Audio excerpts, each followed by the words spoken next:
Ibihe byiza ko rero dukurikiye mu gihe muri video y'ubushize twavuze iby'umukobwa wese cyangwa umugore wese akwiye kwirinda igihe ari mu mihango, reka tureberera hamwe noneho ibintu bike ahangaha ukwiye gukora igihe uri mu mihango, yaba uri umuntu ugira imihango ukava amaraso menshi cyangwa ukaribwa cyane mu gihe uri mu mihango, cyangwa ukagira ibindi bibazo nko gushisha ibiheri, kuribwa amabere n'ibindi. Ni iki wakora kugira igihe cy'imihango kitaba igihe cy'ibyago, igihe uri kuribwa, igihe kikubangamiye?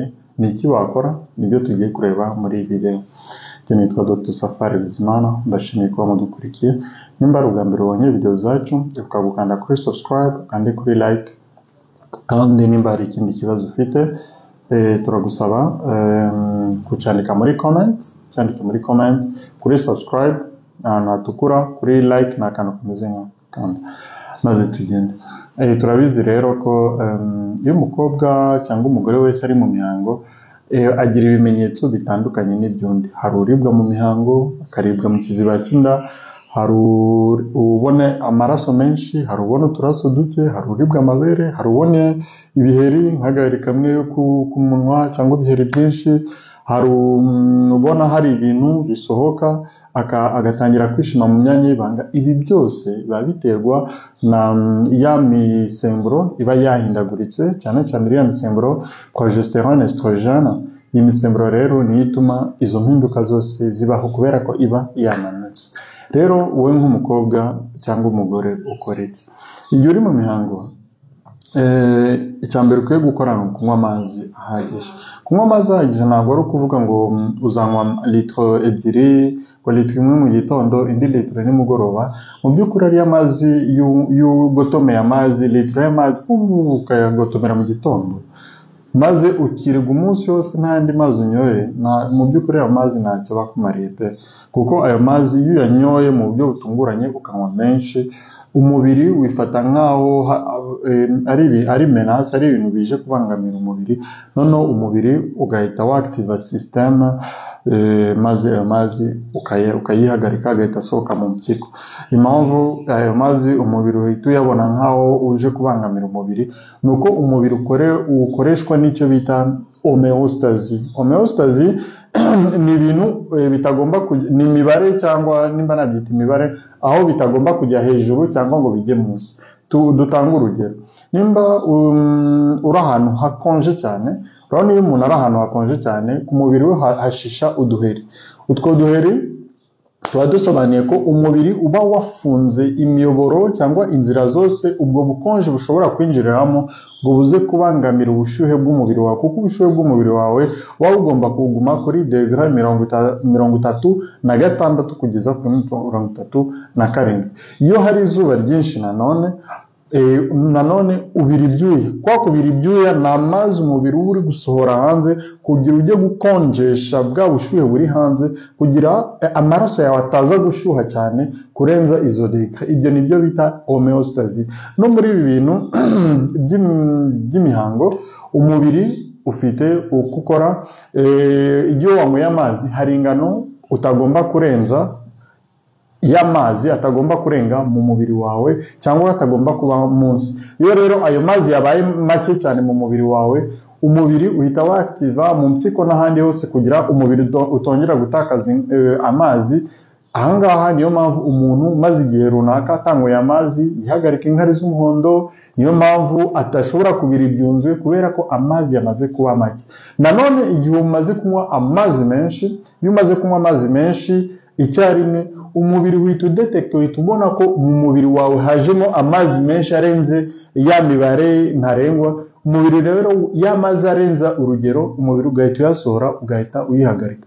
Niyo mpamvu iyo bakubwiye ngo kunywa amalitiro 2 mu gitondo, kunywa amalitiro 2 nimugoroba, amalitiro y'amazi ukagotomera, ayo mazi ntacyo aba amaze, kuko iyo umubiri usanze arengeje urugero umubiri uhita uyasohora, nanone bikaba ntacyo bimaze. Rero uburyo bwiza bwo kunywa amazi, iyo turi kuvuga ngo kunywa amazi meza, ni ukunywa amazi buhoro buhoro, buri minota 30, buri saha ukajya unywa akarahuri k'amazi buri saha, ikirahuri cy'amazi. Nimba udafite ikirahuri hari ibicupa byateye, ukagura igicupa buri kanya ukajya usomaho nimugoroba, ukageza nimugoroba wamaze kunywa litiro 1 n'igice, litiro 2. Aho ngaho nibyo tuba tuvuga kunywa amazi. So icya kabiri rero kuri uyu muntu ufite ibibazo by'imihango, nimba ufite ibibazo by'imihango, banza urye ibiryo bikungahayemo fer cyangwa ikinyabutabire cya fer. Iki kinyabutabire cya fer nicyo gifasha umubiri wawe gukora amaraso. Rero turabizi ko umuntu yari mu mihango atakaza amaraso, kandi iyo utakaje amaraso umubiri wawe uba ukeneye gukora andi maraso, kandi umubiri wawe gukora andi maraso, umubiri wawe uzakenera vitamine B12 cyangwa cyanocobalamin, ukenere n'iyo fer. Rero kurya ibiryo bikungahayemo fer nka epinard, nk'isombe, dodo, ibi byose ni ibifasha umubiri wawe kubona fer ihagije, maze umubiri wawe ukabasha gusimbuza ya maraso uri gutakaza igihe uri mu mihango. Usibye ibi ngibi, warya ibiryo bikungahayemo vitamine B12, amapera, nanone epinard, beterave, amashu, ibi byose niba bikungahayemo izi vitamine B12 na folate. Ikindi ukwiye gukora igihe uri mu mihango ni ugukora exercice cyangwa sport, ariko ntukore sport zisaba imbaraga nyinshi.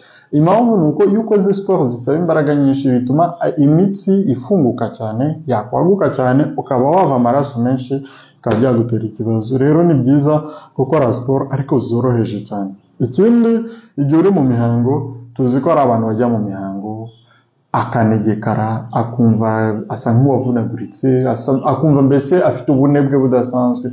So ibyiza rero iyo uri mu mihango, ruhuka, fata igihe uruhuke, usinzire, mbese wumve uruhutse. Kuko nimba uri mu mihango ukajya gukora za siporo, ukajya kurara uhagaze, cyangwa hari ibindi urimo ugiyemo bituma utaruhuka, bishobora kuguhungabanya, bigahungabanya iyo misemburo yawe, ibingibi bikaba byaguteza ikibazo.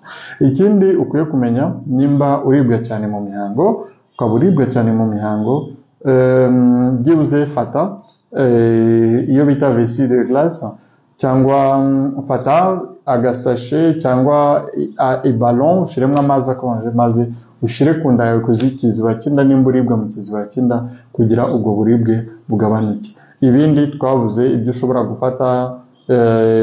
gufata za ibuprofene, ushobora gufata za papaverine, ushobora gufata indi miti, ariko hari ibintu biri naturel ushobora gufata kunywa, ukabitekera mu cyayi kugira bigufashe kugabanya ubwo buribwe. Nimba ushaka kubimenya, wajya kureba video kuri YouTube channel Baza Muganga, hariho byose twamaze kubisobanura. Ikindi rero twakubwira ahangaha, nimba uri mu mihango, ambara imyenda imeze neza. Iyo tuvuze imyenda imeze neza, ni imyenda cyane cyane amasous-vêtements cyangwa amacaleçon akoze muri coton. Amacaleçon akoze muri coton akurinda ama-infection, akurinda n'ibindi bibazo bidasanzwe. Ikindi ukwiye kumenya, igihe uri mu mihango, reba uruhu rwawe, nimba washishe ibiheri, jya kwa muganga bagufashe, apana kujya kuri farumasi, kuko hari abantu usanga bavuga ngo we yivuriza muri farumasi. Ibi byose ni ibibazo uba ushaka kwitera kandi bitari ngombwa. Jya kwa muganga bakurebere, noneho nimba hari ibindi bibazo ufite, ube wayivugana na muganga agufashe, amenye niba iyo mihango yawe iri normale, cyangwa nimba hari ibindi bibazo byajemo bagufashe kugira babikemure. Ibi ngibi rero ni ibintu ukwiye kumenya kugira iyo uri mu mihango utazajya ubangamirwa, cyangwa wowe nyine usanga uri kwibangamira kandi bitari ngombwa. Tukaba tubashimiye kuba mwadukurikiye, twongera kubibutsa gukanda kuri subscribe no kuri like. Nawe utaha, bye bye.